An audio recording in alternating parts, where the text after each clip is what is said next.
কালকের ব্লগে তোমাদের শেয়ার করেছিলাম যে বিয়ের আগের দিন কি কি মুহূর্ত আমরা কাটিয়েছি, আর আজকে শেয়ার করলাম বিয়ের দিন সকাল থেকে কি কি মুহূর্ত বা কি কি অনুষ্ঠান হয়ে থাকে। প্রথমেই পম্পাদের বাড়ি আসতে কিছুক্ষণ পরে ছেলের বাড়ি থেকে গায়ে হলুদ নিয়ে চলে এসেছিল। ছেলের গায়ে ছোঁয়ানো প্রথম হলুদ এখানে পৌঁছে গেছিল বেশ সকালবেলায়। হলুদ আসলেই তারপর মেয়ের গায়ে হলুদ দেওয়া যাবে। হলুদের সঙ্গে সঙ্গে ছেলের বাড়ি থেকে তত্ত্ব নিয়েও সবাই চলে এসেছিল। তত্ত্বের মধ্যে পম্পার জন্য শাড়ি, মাছ, মিষ্টি, দই, যেরকম সব থাকে সব কিছু নিয়েই তত্ত্ব এনেছিলেন সবাই। তত্ত্বে আনা শাড়ি পম্পা একদিকে যখন পরছিল, অন্যদিকে ছেলের বাড়ির লোকদের আমরা সবাই মিষ্টিমুখ করিয়ে নিয়েছিলাম। তারপর পম্পা রেডি হয়ে গেলে শুরু হলো ওর হলুদ পর্ব। প্রথমে 4 বার হলুদ দিয়ে তারপর নানি মুখে বসে পড়েছিল, আর শেষবারে আমরা একদম ফাইনাল হলুদ দেব। হলুদ পর্বে বেশ অনেকেই এসেছিল, আর হলুদ পর্ব শুরু হওয়া মাত্রই পম্পার মুখে বেশ একটা মিষ্টি হাসিও দেখা গেছিল, যেটা কালকে সারাদিন কান্না কান্না মুখ ছিল, সেই কান্না মুখটা আজকে কোথায় যেন একটু হলেও হাসিতে পরিবর্তন হয়েছিল।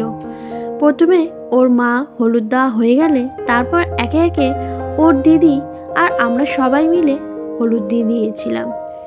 প্রথমে আমরা 5টা এও মিলে হলুদ দেওয়া হয়ে গেলে তারপর ওর বন্ধুবান্ধব সবাই মিলে ওকে হলুদ মাখিয়ে দিয়েছিল। বন্ধুরা, আজকের ব্লগটা আমি এখান থেকেই শুরু করলাম। আশা করি আজকের ব্লগটাও তোমাদের বেশ ভালো লাগবে, আর ব্লগটা ভালো লাগলে প্লিজ আমার সাথে থেকো।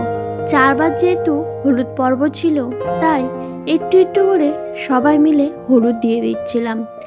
আর বেশি মুখে হলুদ দেওয়া হয়নি, কারণ রাতে গিয়ে আর মেকআপ সেরমভাবে বসবে না। 4 বার হলুদ পর্ব হয়ে গেলে তারপর ছেলের বাড়ির লোক সব চলে গেছিল, আর তারপরে গিয়ে পম্পা নান্নি মুখে বসে পড়েছিল। ওরই এক দাদা ওর নান্নি মুখে অংশগ্রহণ ছিল। আমাদের বাঙালিদের কত নিয়ম থাকে একটা বিয়েকে ঘিরে, সেই নিয়ম প্রত্যেকটাই সবাই মন প্রাণ দিয়ে পালন করতে চায়। আনন্দের হাসি সবাই হাসতে চায়, অথচ দুঃখের কান্না কেউ কিন্তু কাঁদতেও চায় না, কিংবা পাশে থাকতেও চায় না। আনন্দের মুহূর্তে তোমরা সবাইকে পাশে পাওয়া যাবে বা পাশে থাকে, কিন্তু যখন কোনো কারণে কাউকে আমাদের খুব দরকার হয়, তখনই কিন্তু দেখা যায় সেই মুহূর্তে সেই মানুষটা আমাদের আশেপাশে থাকেই না। তাই দুঃখের মুহূর্তগুলো সবসময় একাই কাটাতে হয়, আর দুঃখের মুহূর্তে একা থাকা মানে নিজের স্ট্রেংথ নিজেকে আরও বাড়ানো। নান্নি মুখ হয়ে গেলে তারপর পম্পাকে নিয়ে আমরা একদম শেষ হলুদ পর্বে চলে এসেছিলাম। ওর বাড়ির কাছেই ওর বিয়ের প্যান্ডেলটা হয়েছিল, তাই হাঁটতে হাঁটতে পৌঁছে গেছিলাম বিয়ের যেখানে আসর বসবে সেই জায়গাটায়। বিয়ের প্রথম থেকে একদম শেষ পর্যন্ত আমার বোন কিন্তু ওর সঙ্গেই সারাক্ষণ ছিল। অ্যাকচুয়াল দুজনে একই অফিসে কাজ করতো, তাই একটা কোথাও গিয়ে অ্যাটাচমেন্ট সবসময় থেকেই যায়, আর সেই অ্যাটাচমেন্টটা হয়তো দুজনেই খুব কাছের আর খুব ক্লোজ, যার জন্য একে অপরকে ছাড়তেই পারছিল না। ফাইনালি ওকে নিয়ে আসা হলো যেখানে হলুদের পর্বটা হবে, আর যেখানে ওকে ফাইনাল স্নানটাও করানো হবে।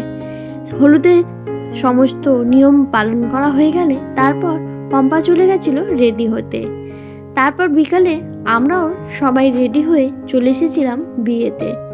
প্রথমে ভেবেছিলাম বিয়ে হয়তো শুরু হয়ে গেছে, কিন্তু এসে দেখলাম বিয়ে শুরু হয়নি, পম্পাও এখানে আসেনি। তাই আমরা চললাম বিয়ের আসরে। বিয়ে আসরে এসে দেখলাম শানু চলে এসেছে, আর তারপরে শুরু হলো বরের বরণ পর্ব। বরণ পর্ব একটা খুব সুন্দর একটা স্মৃতি। বরকে ঘিরে সবাই যারা এও থাকে ঘোরে, 7 বার ঘুরে তারপর বরকে বরণ করা হয়। এই বরণের মধ্যে আশীর্বাদ, ভালোবাসা সমস্ত কিছুই লেগে থাকে। 7 বার ঘুরে বরণ করা হয়ে গেলে তারপরে পম্পাকে নিয়ে আসার জন্য সবাই রেডি হয়েছিল। পম্পাকে নিয়ে আসার পর শুরু হলো শানুকে ঘিরে পম্পার 7 বার ঘোরা। আমাদের বাঙালির বিয়ের সত্যি অনেক সুন্দর সুন্দর নিয়ম আছে, যেগুলো প্রতিটা দেখতে একটা থেকে অন্যরকমই লাগে। এই সমস্ত মুহূর্ত ক্যামেরাবন্দি করা একটা আলাদাই ঐতিহ্য এখন হয়ে গেছে। সবার হাতে ফোন, ক্যামেরা, আর ক্যামেরাম্যানের হাতেও ক্যামেরা।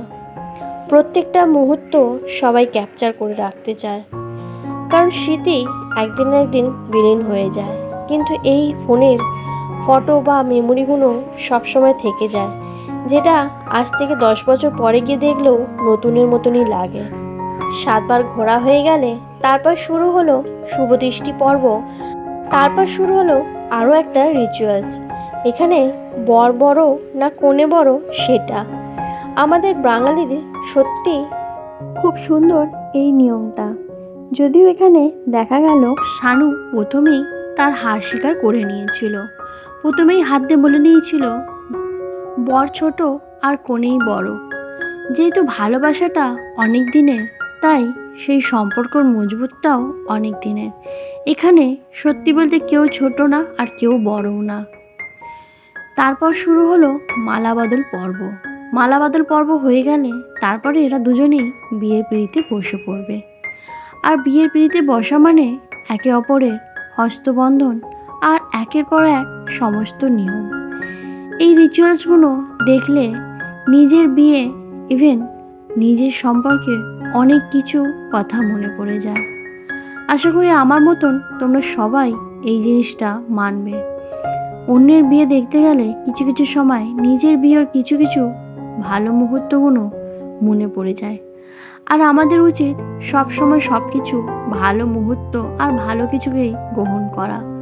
কখনোই খারাপ কিছু নিয়ে বেশিক্ষণ মাথায় রাখা দরকার নেই। আমাদের জীবনে খারাপ সময় বেশিরভাগটা থাকে, তাই এক্সট্রা করে অন্যান্য দিক থেকে কোনো রকম ভুল বা খারাপ কিছু জীবনে নিয়ে আসাটা আমাদেরই বোকামো। আমরা সবসময় চাইবো যেখান দিয়ে যেইটুকুনি পারা যায় আনন্দ নিজেদের ঝুলিতে বা নিজেদের কাছে রেখে দেওয়া। বিয়ের পিঁড়িতে বসার কিছুক্ষণ পরে শুরু হলো 7 পাকে বাঁধা আর খৈদানের পর্ব। কিন্তু তার আগেই ক্যামেরাম্যান দ্বারা সমস্ত সুন্দর মুহূর্তগুলো ক্যাপচার করে নেওয়া হচ্ছিল, যাতে এই মেমোরিগুলো অনেক দিন পর্যন্ত নিজেকে টাটকা রাখা যায়। বিয়ের কয়েকদিন আগেই পম্পা আমাদের বলেই দিয়েছিল যে যখনই 7 পাকে ঘোরাটা হবে তখন যেন ফুলে ফুলে একদম ভর্তি হয়ে যায়। আমরাও সেটাই করেছিলাম। প্রায় 2 থেকে 3 প্লাস্টিক ফুল নিয়ে দাঁড়িয়ে পড়েছিলাম। আর যখনই 7 পাকে বাঁধা ঘোরাটা হচ্ছিল ওদের দুজনকে ফুলে ফুলে পুরো ভরিয়ে দেওয়া হয়েছিল। এই 7 পাকে ঘোরার মধ্যে 7 রকমের প্রতিশ্রুতি থাকে। প্রত্যেকটা ঘোরার মধ্যে প্রত্যেকটা প্রতিশ্রুতি দিয়ে তবেই একে অপরের মধ্যে ভালোবাসা রেখে ঘোরা। শুধু ঘোরাটা দেখতে লাগে, তার মধ্যে কত নিয়ম কানুন, কত মন্ত্র, কত ভালোবাসা সব কিছু জড়িয়ে থাকে। আগে যখন এই সমস্ত জিনিসগুলো বুঝতাম না, তখন ভাবতাম যে 7 পাকে ঘোরা একটা হয়তো কোনো রকম নিয়ম, কিন্তু এখন বুঝতে পারছি এটা নিয়মের সঙ্গে সঙ্গে ভালোবাসাটাও আছে। 7 পাকে ঘোরা হয়ে গেলে তারপর শুরু হলো খই পোড়ানো পর্ব। বন্ধুর বিয়ে হয়ে যাচ্ছে বলে আমার বোনেরও মনটা একটু খারাপ ছিল, তাই ওকেও দেখলাম মন মরা হয়ে একটা সাইডেই দাঁড়িয়েছিল। খই পোড়ানো হয়ে গেলে তারপর শুরু হলো সিঁদুরদান পর্ব। সিঁদুর পরানো শেষ হলে তারপর শুরু হলো বিয়ের অন্যান্য পর্ব বা রিচুয়ালসগুলো। সিঁদুর পরানোর পর প্রত্যেকটা মেয়েরই লুক যেন অন্যরকম লাগে। পম্পাকেও ঠিক তেমনই লাগছিল। সিঁদুর পরানোর পর ওর রূপটা যেন অন্যরকমই চেঞ্জ হয়ে। বন্ধুরা, আজকে আমার ব্লগটা আমি এখানেই শেষ করলাম। আশা করি আজকের ব্লগটা তোমাদের সবাই ভালো লাগবে। ব্লগটা ভালো লাগলে অবশ্যই আমার চ্যানেলটা লাইক, কমেন্ট, সাবস্ক্রাইব করে আমার পাশে থেকো। আগামীকাল অন্য কোনো ব্লগে খুব তাড়াতাড়ি দেখা হচ্ছে।